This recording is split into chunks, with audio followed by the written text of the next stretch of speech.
the last thing I want to address is concerned to politics, because I'm not trying to charge it in either way. Is I saw a political campaign ad during election season last year, in which, as many mudslinging campaigns do, it was trying to paint a negative picture of a certain candidate's opponent. But the ad, like normally it'll be like James Roderick voted to kill puppies or whatever, like it's a bad thing. But the kill puppies thing in this scenario was, such and such reached across the aisle to Democrats.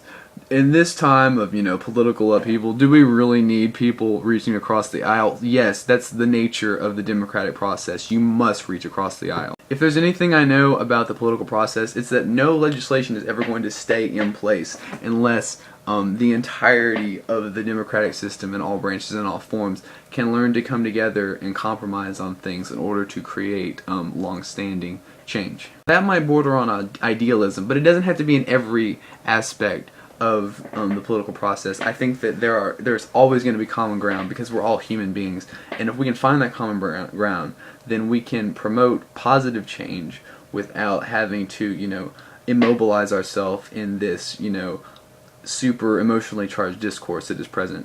And sort of to loosely pull this back into the notion of complacency versus content, is I think that when we sort of immobilize ourselves with this this jargon that we create, we become complacent in the process by just complaining. When I think that the greatest exercise of freedom that we have in this country is to vote. And what I would encourage you to do is to research into different publications, different perhaps radio or television syndicates of news that you can go to try and get some unbiased information about legislation or social reforms that are going on, so that you can make an intelligent decision, go out and vote in your next election.